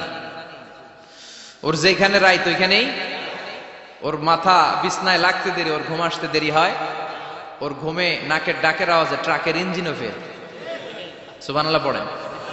এজন্য অনেক বেশি সম্পদের পাহাড় করা লাগবে, এই চিন্তা যেন আমাদের মাথায় না আসে। চিল্লায় বলেন ঠিক কিনা? এজন্য রাব্বুল আলামিন বলেন আলহাকুমুত তাকাসুর হাত্তা যুরতুমুল মাকাবির। বেশি বেশি সম্পদ উপার্জনের আকাঙ্ক্ষা তোমাদেরকে আখিরাত থেকে গাফেল বানিয়েছে। এই গাফলতি কঠিন কালেও তোমাদের কমবে না যতক্ষণ না তোমরা কবরে ঢুকবা। হাত্তা যুরতুমুল মাকাবির, মাকবারাতুনের প্লুরাল মাকাবির, যতক্ষণ না কবরে না ঢুকবা, কবরস্থান তোমার আবাসস্থল না হবে, ততক্ষণ পর্যন্ত এই চাই চাই মানসিকতা কমবে। মানুষের স্বভাব হলো আরো চাই, আরো চাই, আরো চাই করে। ফকিরেরা কারা? আল্লাহ গালি দিয়ে বললেন তোরা সব ফকিরনি। তোরা কি? ইয়া আইয়ুহান নাসু আনতুমুল ফুকারাউ ইলাল্লাহ ওয়াল্লাহু হুয়াল গানিয়ুল হামিদ। সুবহানাল্লাহ পড়েন। আল্লাহ ডেকে বললেন, গোলাম আনতুমুল ফুকারা ইলাল্লাহ, তোমরা সবাই ফকির, ধনী হলো একজন, তিনি কে? আল্লাহ শুধু ধনী, আর মানুষের স্বভাব হচ্ছে আরো চাই আরো চাই। ওর 2 তলা বিল্ডিং, আমার 3 তলা লাগবে। ওর 2টা গাড়ি আছে, আমার 3টা লাগবে। আছে না নাই? বিশ্বনবী বললেন, কিয়ামতের আগ দিয়ে মানুষের মধ্যে আকাঙ্ক্ষায় প্রতিযোগিতা বেড়ে যাবে, প্রতিযোগিতামূলক টেন্ডেন্সি। কার চেয়ে কে বড় হতে পারে, কার চেয়ে কে বেশি টাকার পাহাড় বানাতে পারে। আছে না নাই? বিশ্বনবী বললেন, ওয়া আনতারাল হুফাতাল উরাতাল আলাতা রিয়া আশ-শাইয়াতা তাওয়ালুনা ফিল বুনিয়ান। কিয়ামতের আগে এমন কিছু লোক যাদের গায়ে দেওয়ার মতো জামা ছিল না, পায়ে দেওয়ার মতো জুতা ছিল না, পেটে দেওয়ার মতো খাবার ছিল না, সমাজের কেউ তাদেরকে চিনতো না। হঠাৎ করে এই লোকগুলো ধনী হয়ে যাবে। And they will start to construct, they will compete to construct high rises building in the cities. শহরে গ্রামে এরা বড় বড় বিল্ডিং বানানো শুরু করবে। এই উঁচা উঁচা বিল্ডিং আমাদের সমাজে আছে না নাই? কৃষ্ণপুরে 2 তলা 3 তলা বিল্ডিং আছে নি? আছে। আজ থেকে 20 বছর আগে ছিল? আমি তো 20 বছর আগে যখন আসছি কিছুই ছিল না, খালি পানি আর পানি। আর এখন 2 তলা 3 তলার অভাব নেই। গরিপুর পাশে না আপনাদের? এদিকে গরিপুর, গরিপুরে যে বিল্ডিং আছে বাংলাদেশেও নাই, ঠিক কিনা? সারা বাংলাদেশের সবচেয়ে দামি জায়গা হচ্ছে গরিপুর বাজারের জায়গা। জানেন এটা? বসুন্ধরা, গুলশান, বনানী, বাড়িধারা, উত্তরার 3-4 ডবল দাম এই জায়গায়, ঠিক কিনা? বিল্ডিং এর পর বিল্ডিং। আমি যখন ঢাকা যাই দেখি গরিপুর আসতেছে, মানে গরিপুরের বিল্ডিং আর শহরগুলো আস্তে আস্তে হাইওয়ের পাশাপাশি চলে আসতেছে। প্রতি বছর এসে দেখি কিছু আগাইছে, 2-3 বছর পরে এইটা একেবারে হাইওয়ের সাথে চলে আসবে। খেয়াল করছেন? ঢাকা যাওয়ার সময় গরিপুর আগাইতেছে কেন? গরিপুরের বিল্ডিং, গরিপুরের শহর আগাতে আগাতে আগাতে ঢাকা চট্টগ্রাম মহাসড়কের কাছাকাছি চলে আসছে। এই যে বিল্ডিং বানানোর প্রতিযোগিতা, কুমিল্লা শহরে আজ থেকে 20-25 বছর আগে 5 তলা 6 তলা একটা বিল্ডিং ছিল না, এখন 10 তলা 20 তলা। আছে না নাই? ঢাকায় আজ থেকে 20 বছর আগে 10 তলা বিল্ডিং খুঁজে পাইতেন আপনি? নাই। গোটা বিশ্বব্যাপী এখন টাওয়ার বানানোর প্রতিযোগিতা। বিশ্বনবী বললেন, এদের কোনো টাকা ছিল না। পৃথিবীর সবচেয়ে বড় টাওয়ার এখন আরব দেশে, এদের কোনো টাকা ছিল না। আরব দেশের সৌদি আরব, কাতার, কুয়েত, বাহরাইন এখন স্বর্ণ আর তেলের খনি পেয়ে আল্লাহরে ভুলে যায়। এদের খাওয়ার মতো কিছু ছিল না। এদেরকে আমার দাদারে শুনতাম বলতো কাবলিওয়ালা বলতো। কি বলতো? এদেশে আসতো জায়নামাজ, তসবিহ ছড়া, খেজুর টেজুর বিক্রি করার জন্য। এরা জেলে পাড়ার লোক ছিল। আরব সাগরের তীরবর্তী এলাকার মানুষ, সাগরের মাছ মেরে এরা জীবন ধারণ করতো। আল্লাহ এদেরকে তেলের খনি দিলেন, গ্যাসের খনি দিলেন, এখন তারা বড় বড় টাওয়ার বানায়। আছে না নাই? বুর্জ আল খলিফা, কি উঁচা বিল্ডিং, 828 মিটার উঁচু। জেদ্দা আছে 1000 মিটার উঁচু কিংডম টাওয়ার। তাইওয়ানে আছে তাইপেডাং টাওয়ার 101 তলা। মালয়েশিয়া আছে পেট্রোনাস টুইন টাওয়ার 88 তলা। চায়নাতে আছে সাংহাই টাওয়ার, একটার পর একটা টাওয়ার। প্রতি বছর অ্যানাউন্স করতেছে যে ওদেরটা আছে আমাদেরটা বড় বানাবো। কাতার কয় ওরা বানাইলে আমরা পারবো না কেন, আমরা বানাবো আরো বড়। আছে না নাই? শাগালাতুমুত তাকাসুর, এই যে আরো লাগবে, আরো বড় হতে হবে, এই টেন্ডেন্সি মানুষকে আখিরাত থেকে একেবারে গাফেল বানিয়ে দিয়েছে। চিল্লায় বলেন ঠিক কিনা? টাকার পাহাড় বানাতে চায়, দরকার থাকলেও চায়, না দরকার থাকলেও চায়। বর্তমান পৃথিবীর সবচেয়ে ধনী লোকটার নাম জানেন? কি নাম? হ্যাঁ, বিল গেটস। ওর যে কত টাকা ও নিজেও জানে না। ওর পকেট থেকে যদি $100 একটা বান্ডিল পড়ে যায়, এটা তুলতে ওর যত সময় লাগবে, ও না তুলে যদি হেঁটে যে আইডিয়া নিয়ে হাঁটতেছিল ওইটা নিয়ে হাঁটে, ওদিকে আরো বেশি ইনকাম হয়ে যাবে। এত টাকা তার, এটা তোলার সময় তো তার নাই। ওয়ারেন বাফেট নাম শুনছেন? হাজার হাজার কোটি ডলারের মালিক। Prince Walid bin Talal, Saudi ধনকুবের নাম শুনেছেন? ওর একটা বিমান আছে, প্রাইভেট জেট প্লেন। এই বিমানটার 70% মেড অফ গোল্ড। বিমানের 70% স্বর্ণ দিয়ে বানানো। গত কয়েক বছর আগে আমি ব্রুনাই গিয়েছিলাম। ব্রুনাইয়ের সুলতানের নাম হাসান আল বালখিয়া। উনি একটা প্যালেস আরবিতে বলে কাসার, মানে হচ্ছে রাজপ্রাসাদ। পৃথিবীর সবচাইতে বড় রাজপ্রাসাদ ব্রুনাইতে বান্দার সেরি বেগাওয়ানে অবস্থিত। আমি গিয়েছি ওখানে। প্রায় 1800 থেকে 2000 কক্ষ আছে ওই প্যালেসে, রাজপ্রাসাদে। ওই রাজপ্রাসাদের টয়লেটের কমোড গুলো মেড অফ গোল্ড, স্বর্ণ দিয়ে বানানো। নাউজুবিল্লাহ পড়বেন না? এই হাসান আল বালকিয়া নিজে বিমান চালায়, ওর সংগ্রহে 500টা রোলস রয়েস লাক্সারিয়াস কার আছে। 500 রোলস রয়েস। গুগল ইউটিউব যারা করেন সার্চ দিয়ে দেখবেন ওর কি পরিমাণে গাড়ি। রোলস রয়েস গাড়ি হচ্ছে one of the luxurious car in the world.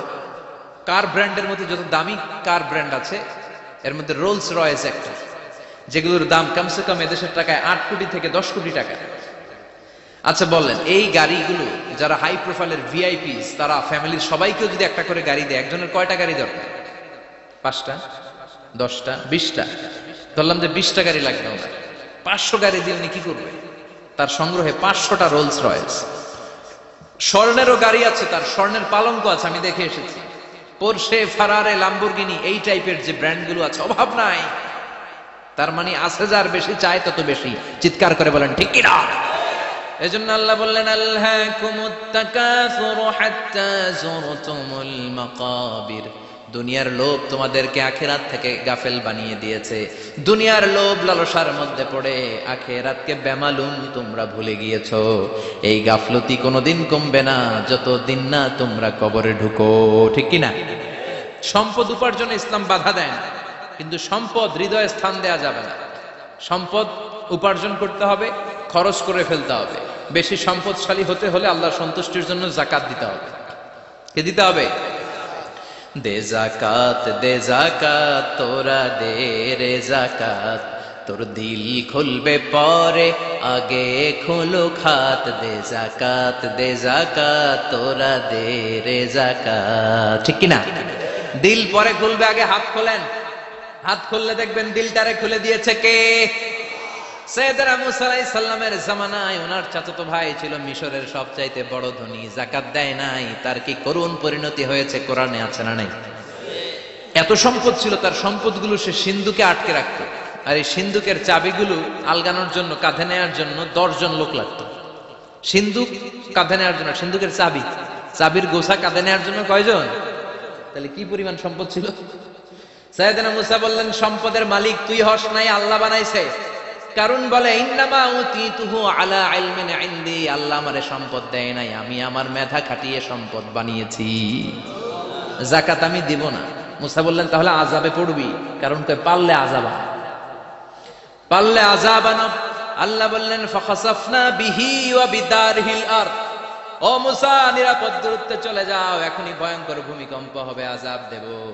কারণ সহ কারণের সব সম্পদ আমি জমিনের ভেতরে ঢুকায়া দেব।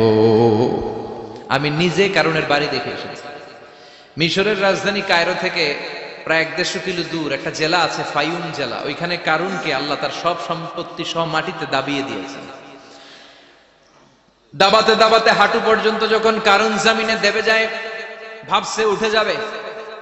কোমর পর্যন্ত যখন মাটির মধ্যে দেবে যায়, ভাবছে উঠতে পারবে। গলা পর্যন্ত যখন দেবে যায়, হাত তুলা কয় আমি ঈমান আনলাম। ও মুসা, সব সম্পদ তোর আর তোর আল্লাহর লইয়া যা, খালি আমারে বাঁচা, আমারে। সব গাদ্দারদের একই পরিণতি। ফেরাউনরেও যখন আল্লাহ লোহিত সাগরে পানি খাওয়াতে খাওয়াতে পেটটা এত বড়, হাত তুলা কয় আনা মিনাল মুসলিমিন, আমি মুসলমান, আমি ভালো মানুষ।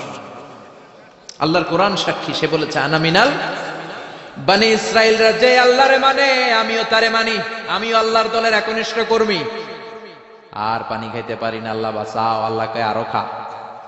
শেষ, ফেরাউন শেষ, নমরুদ শেষ, কারুন শেষ।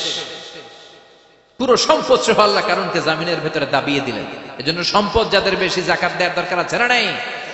দারিদ্রতা বিমোচনের জন্য যাকাত দিবেন। যাকাতের শাড়ি লুঙ্গি এইভাবে না, অনেকে কিন্তু দেয় জাকাতের শাড়ি, জাকাতের লুঙ্গি, জাকাতের গামছা, এরকম ডাকাইত আছে না নাই? বাংলাদেশে এমনও হয়েছে জাকাতের শাড়ি দিবে বলে সে পত্রিকায় নিউজ করেছে, আর ওই শাড়ি আনার জন্য শাড়ি দিবে 5,000 মানুষ এসেছে 5 লক্ষ। পদপৃষ্ঠ হয়ে 11 জন নারী এক জায়গায় মারা গিয়েছে। কিয়ামতের দিন আল্লাহ বিচারের কাঠগড়ায় এই বিজনেস ম্যাগনেটকে দাঁড়িয়ে সেদিন জিজ্ঞাসা করবে যে কেন তুই এদেরকে কষ্ট দিয়েছিলে? চিল্লা এখন ঠিক কিনা? এদের মৃত্যুর দায়ভার এই শিল্পপতি এড়াতে পারবে না। যাকাতের শাড়ি, যাকাতের লুঙ্গি বিতরণের জন্য আল্লাহ তোমারে ধনী বানায় নাই। ধনীদের দায়িত্ব হলো গরিবের হাতে সম্পদ পৌঁছে দেয়া। ওয়া ফি আমওয়ালিহিম হাক্কুন লিসাইলি ওয়াল মাহরুম। গরিব আমার কাছ থেকে সম্পদ আর যাকাত নিয়ে সে আমার প্রতি করুণা করেছে, আমি যাকাত দেই বলে আমি কোনো দয়া দেখাই নাই। কথা বুঝতে পেরেছেন? আইডিয়াটা ক্লিয়ার করে নেন। যাকাত দেয়া আমার জন্য কি, কথা বলেন, ফরজ। আর যে যাকাত নেয় তার জন্য যাকাত খাওয়া কি ফরজ? আমি গরিব মানুষ, আমি যাকাত খাবো না, না খাইয়া থাকুন, রোজা রাখুন, কথা কন। আমার যে যাকাত নেওয়া লাগবে এমন কোনো কথা নেই, কিন্তু আমি যে ধনী আমার দিতেই হবে, এটা ফরজ। তার মানে আমি দিয়ে আমি দয়া করি নাই, ও নিয়ে আমারে বাঁচাইয়া দয়া করে গেছে। চিৎকার করে বলো ঠিক কিনা? ইসলাম বলে রাস্তার এক পাশে পাঁচতলা আর এক পাশে গাছতলা, এটার নাম ইসলাম না। খেটে খাওয়া মানুষ, সুবিধা বঞ্চিত মানুষদের দ্বারে যে তুমি যাকাতের টাকা পৌঁছে দাও। যাকাতকে ফরজ করা হয়েছে দারিদ্রতা বিমোচনের জন্য। আপনি শাড়ি লুঙ্গি দিলে কি হবে? ওরে শাড়ি দিচ্ছেন দুপুরে, রাত্রে বেলা ও আরেক জায়গায় লাইন ধরে আছে, বিরিয়ানির প্যাকেট দিতেছে ওইখানে, কথা কোন, সারাটা বছর ও যাকাতের টাকা দিবে, ওর কিচ্ছু হবে না।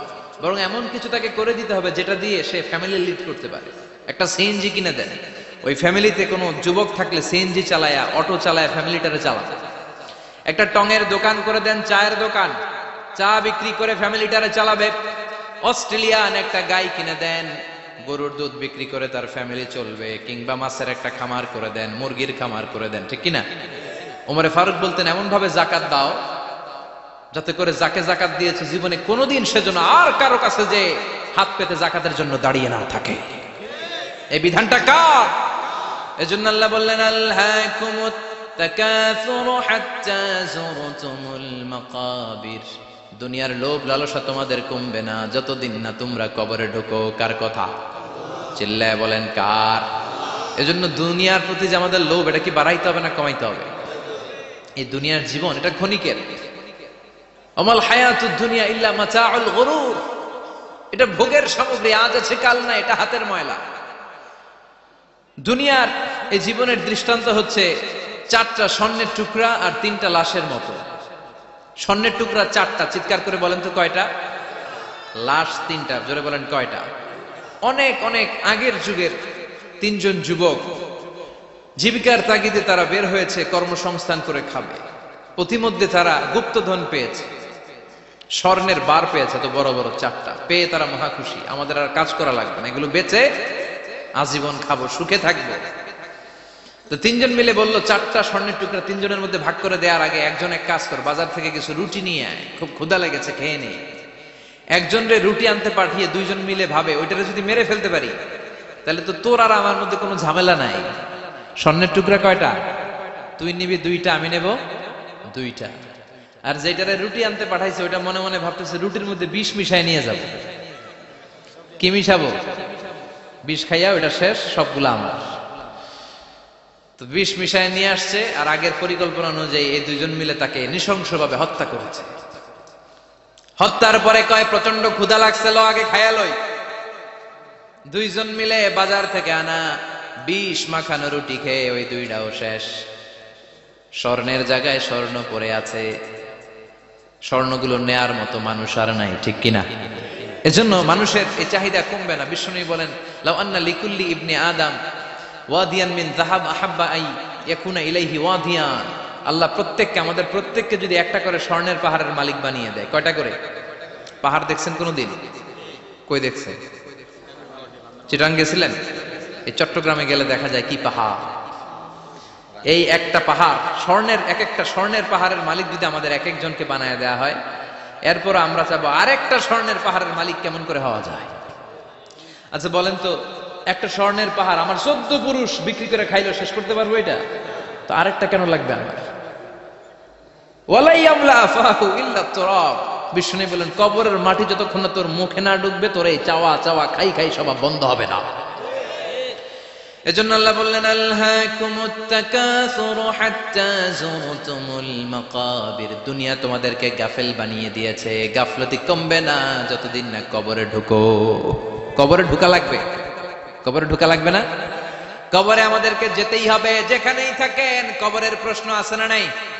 অনেকে বলে হুজুর বিমান হামলায় মারা গিয়েছে, বিমান জ্বলে পুড়ে ছাই হয়ে গিয়েছে, তার কবর কোথায়? তার আত্মাটা যেখানে আছে ওই জায়গায় প্রশ্ন আছে না নাই? অনেকে বলে হুজুর সাগরের মধ্যে পড়ে মারা গিয়েছে, তিমি মাছ খেয়ে ফেলেছে, তার কোনো অস্তিত্ব নাই, কিন্তু তার রুহটা আছে না নাই? প্রতিটা রুহু সংরক্ষণ করে কে? প্রত্যেকটা আত্মা আল্লাহর কাছে সংরক্ষিত থাকে। প্রতিটা রুহু, প্রতিটা মানুষ মালাকুল মাউতকে দেখতে পায়। আপনিও দেখবেন, আমিও দেখব।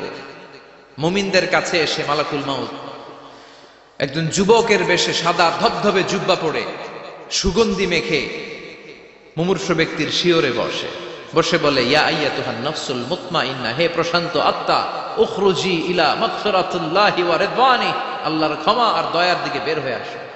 বলা মাত্রই মুমিনের আত্মাটা স্মুথলি বের হয়ে আসে। কাফান মিন আকফানিল জান্নাহ, হানুত মিন হানুতিল জান্নাহ, জান্নাত থেকে আনা সুগন্ধি কাফনের মধ্যে পেঁচিয়ে তিনি রূহটাকে নিয়ে ইল্লিনে চলে যায়। সরাসরি দেখে মালাকুল মাউতকে।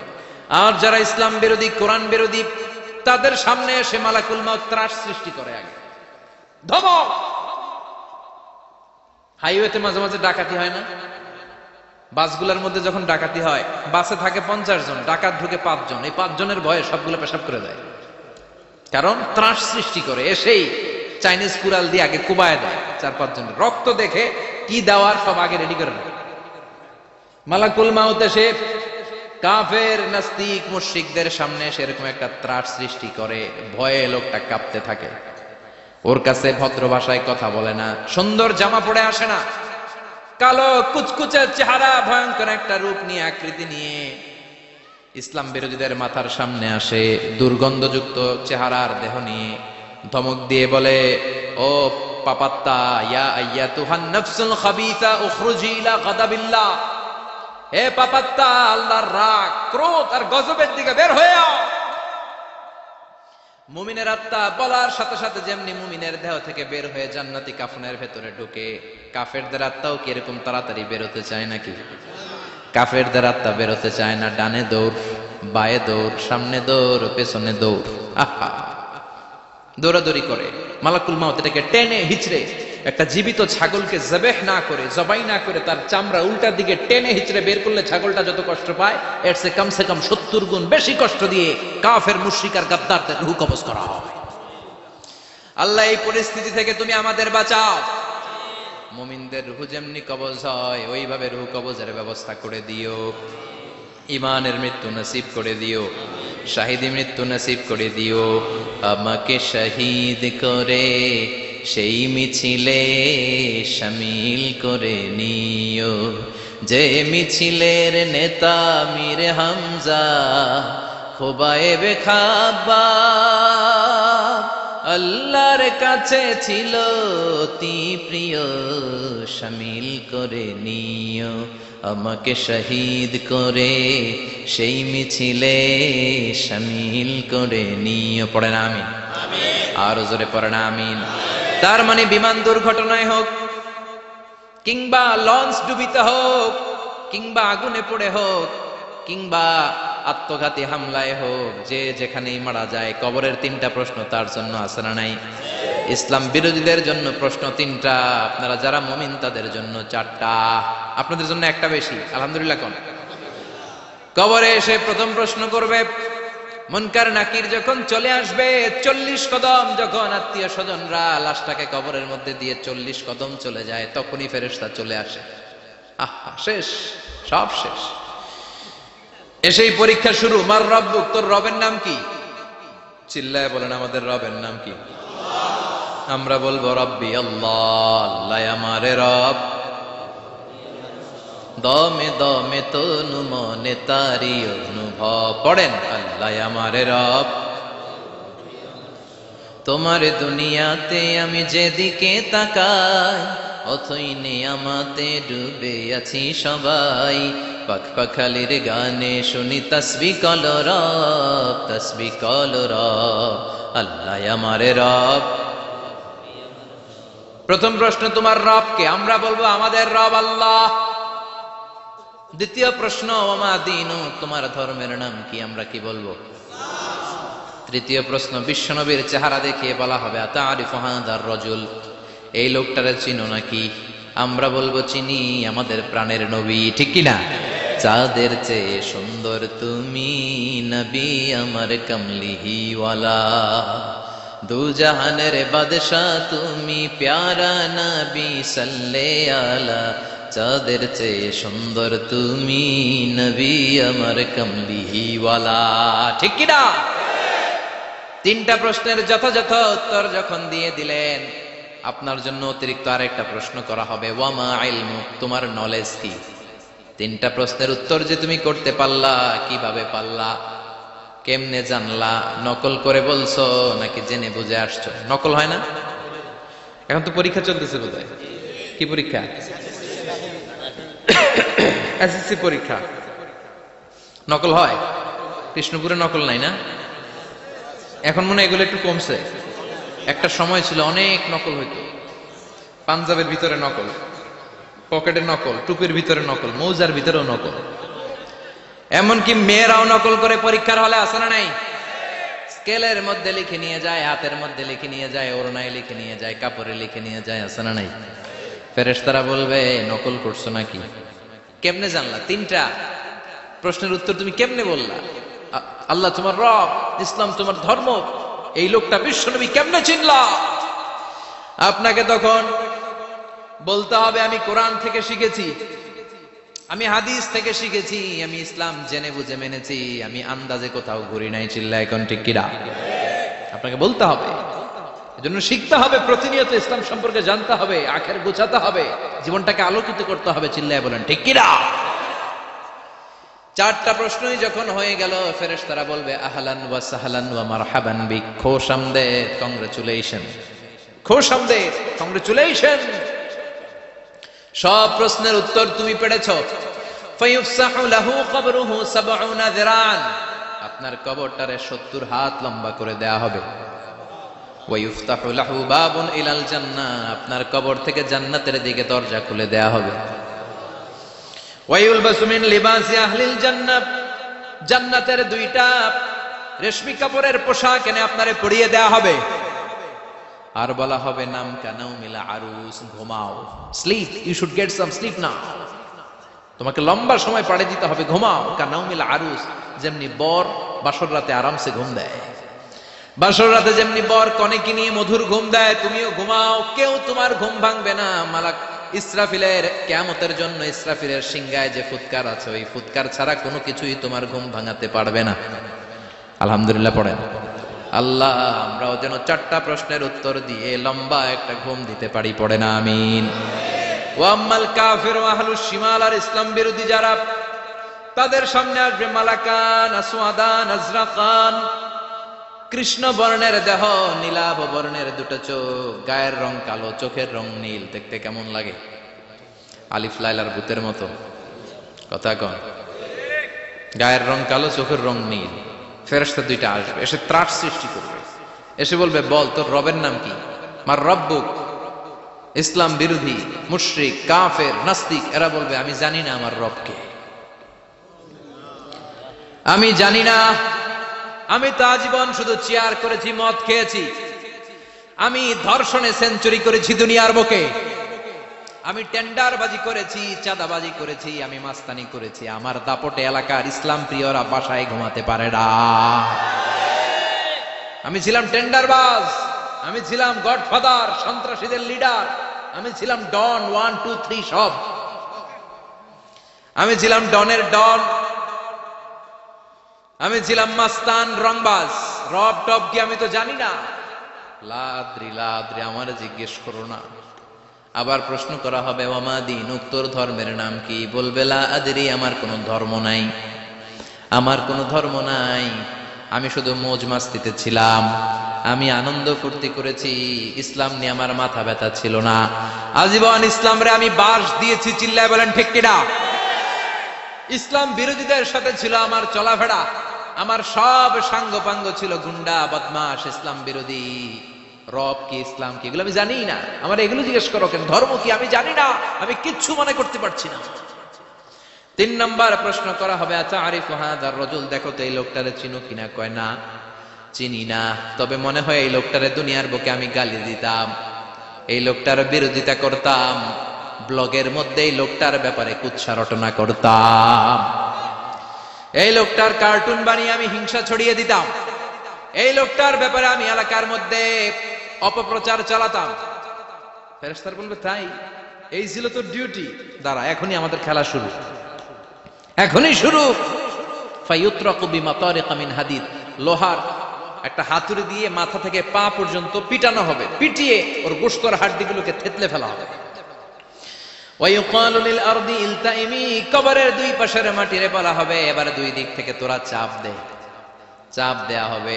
ধাক্কা ধাক্কি করেও সে সুবিধা করতে পারবে না, মাটি আস্তে আস্তে আস্তে আস্তে দেহের দুই দিকে লেগে এমন জোরে দুইটা চাপ দিবে, ফাতাখতালিফা আদলাউহু, তার ডান পাশের পাজরের হাড্ডি বাম দিকে ঢুকে যাবে, বাম দিকের হাড্ডি ডানে চলে যাবে।